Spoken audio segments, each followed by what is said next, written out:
자, 오늘 굉장히 이른 아침인데요. 여러분들 3장 에너지와 환경 3장 수업 전에 미리 공부 좀 할 수 있도록 간략하게 3장에 대해서 좀 소개를 좀 할 예정입니다. 그러니까 여러분들 한번 듣고 3장은 이런 내용을 좀 학습하는 거구나 한번 미리 예습을 했으면 좋을 것 같아요.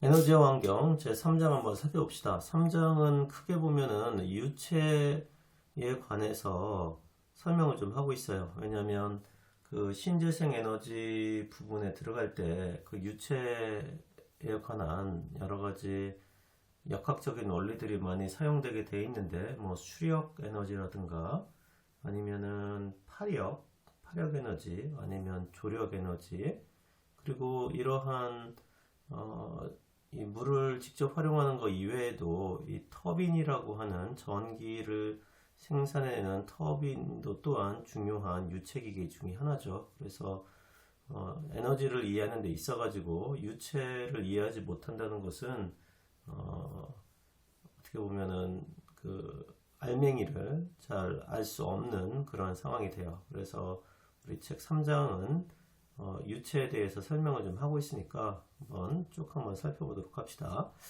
첫 번째 보면은 유체의 기본 물성 그렇게 돼 있어요. 그래서 밀도라고 하는 것은 유체의 단위 부피당 질량이다. 다 아는 내용이고요.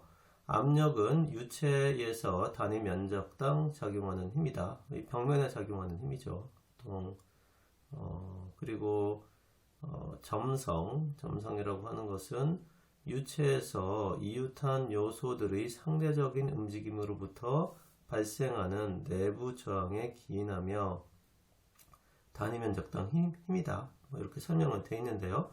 점성이라고 하는 것은 유체의 어떤 끈적끈적한 정도를 나타내는 것이죠.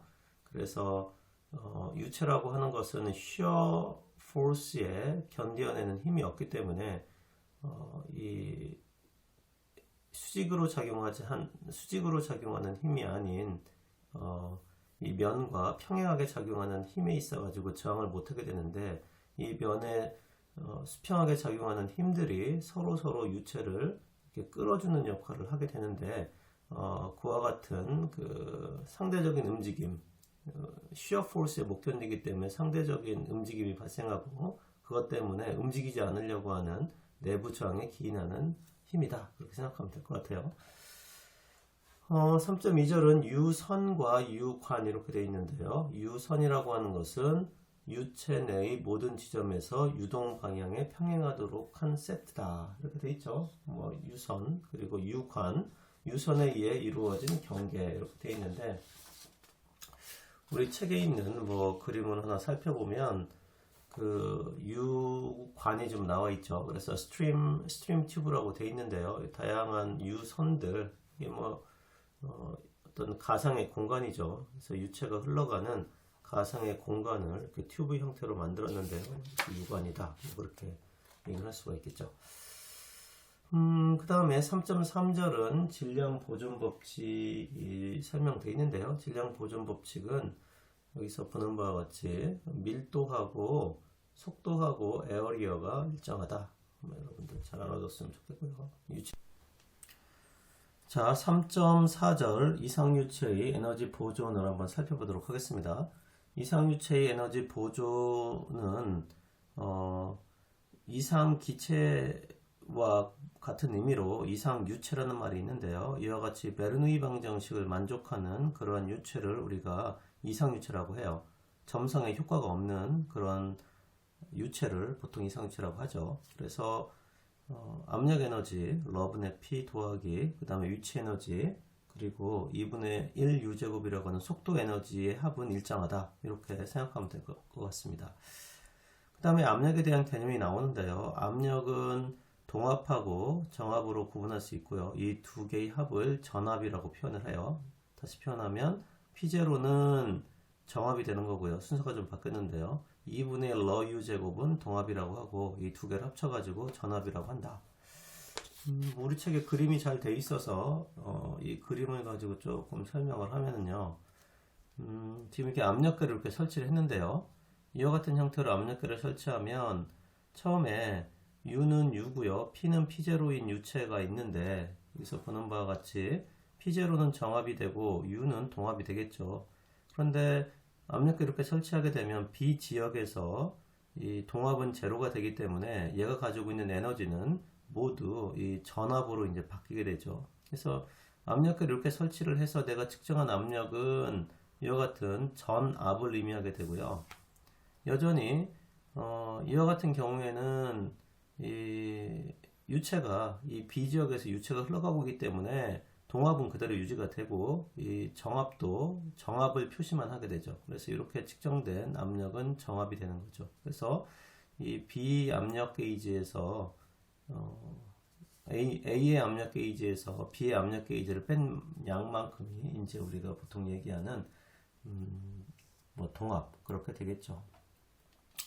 자, 그러면 계속해서 점성 유체역학이라는 항목을 살펴보도록 합시다. 3.5절. 지금 이거는 굉장히 여러분들이 익숙하게 본 식이죠. 그래서 압력, 시어 스트레스죠. 스트레스, 힘을 에어리어로 나눈 이 값은 비스카시티에다가 그 다음에 y 방향에 따른 속도의 차이. 이것도 한번 우리 그림을 한번 살펴보면 이와 같은 우리 교재에 살펴볼 수 있겠죠. 그래서 이거 y가 0이고요. 이 y축 방향에 따라 가지고 이 속도가 이렇게 변하게 되어 있는데요. 뭐 물론 y가 이제 평면이라고 생각하면 이 속도가 0인 부분이 되는 거죠. 그랬을 때 이 속도는 그러니까 리니어하게 이렇게 지금 변하고 있는데요. 이와 같은 y축에 따른 속도 변화를 통해서 우리가 이와 같은 이 시어 스트레스를 한번 찾아볼 수 있는 거죠. 그래요. 한번 쭉 봅시다. 점성 유체는 두 가지 다른 유동 형태, 즉 충류 유동과 난리 유동을 나타낸다. 그리고 이 충류 유동과 난리 유동을 나타내는 대표적인 그 무차원수가 있는데 그걸 바로 우리가 레이놀스 수라고 하죠. 그래서 레이놀스 수는 이 분모에 해당되는 이 점성력이고요.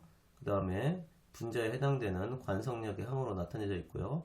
관내측 유동 같은 경우에는 2300을 기준으로, 그 다음에 관외측 같은 경우는 5 곱하기 10의 5승이라는 값을 기준으로 해서 측류와 난류를 구분을 하고 있죠.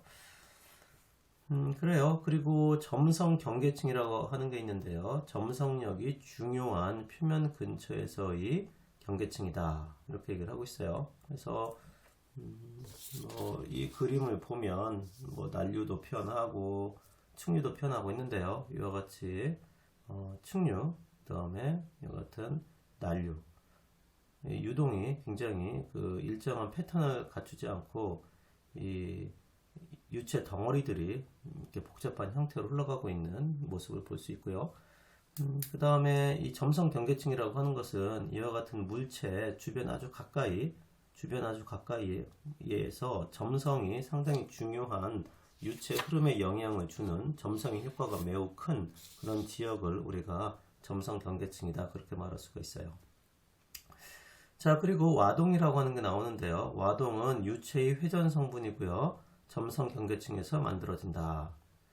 물론 이제 유체가 회전한다는 얘기가 쉽게 상상은 안 되지만 여기 보면은 이 그림에서 보면 바로 이런 것들이죠. 이렇게 유체가 회전하는 이런 성분들 이런 거를 와동이라고 해요. 물론 여러분들 이와 같이 y축에 따라 가지고 속도가 서로 틀리기 때문에 예를 들어서 이쪽을 축으로 해가지고 여러분들이 모멘트를 세워본다라면 유체는 여기를 중심으로 축을 중심으로 해서 여기 있는 유체를 생각해 보면 회전하는 그 회전력이 틀려지기 때문에 당연히 이와 같은 그 회전 성분을 갖는 볼티서티라고 하는 회전 성분을 갖게 되는데요. 이와 같은 그 회전 성분을 우리가 이 와동이다 이렇게 얘기를 하면 되는 거죠. 그 다음에 박리점, 경계층이 표면으로부터 이탈되고 이 와동이 유동 속으로 들어옴 이렇게 되어 있습니다. 그래서 방금 여러분들 그림에서 보여준 이와 같은 경우가 와동이 생겼는데요. 이 와동이 표면으로부터 여기 표면 경계층에서 와동이 있었는데 이 와동이 표면 경계층으로부터 떨어져 가지고 유체 속으로 들어가는 이러한 현상들을 우리가 바로 교재에서 얘기하는 것처럼 뭐 박리가 되었다, 박리점으로부터 이탈되었다 그렇게 돼 있는 거죠. 물론 이 유체가 잘 이렇게 흘러가다가 이쪽 부분에서 압력이 점점 이제 이쪽 부분의 압력을 견디지 못하고 유체가 잘 흘러가고 있는데 스무스하게 흘러가지 못하고 이쪽이 그 압력이 변화가 생겨가지고 이 유체가 견뎌내지 못하고 압력을 견뎌내지 못하고 이탈하게 되는데 그 이탈하게 되는 그 지점을 우리가 박리점이라고 하죠. 그래서 여긴 한 이 정도 되는 것 같은데요. 유체가 흘러가다가 이 압력을 견디지 못하고 뭐 이쪽 압력이 상당히 이제 올라간 거겠죠. 이쪽 압력을 견디지 못하고 이 유체가 떨어져 나가가지고 이와 같은 그 와동이 이 유동 안으로 들어가는 이러한 현상을 또 이렇게 볼 수가 있는 거죠.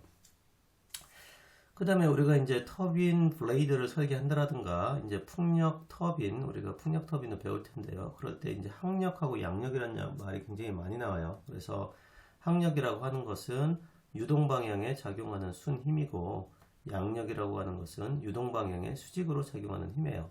뭐 이 그림을 본다라면 항력은 유동이 이렇게 흘러가기 때문에 이 유동 방향으로 작용하는 힘, 이걸 뭐라고 한다? 항력. 그리고 이 항력의 수직으로 작용하는 힘, 이걸 뭐라고 한다? 이거는 양력. 이거는 항력.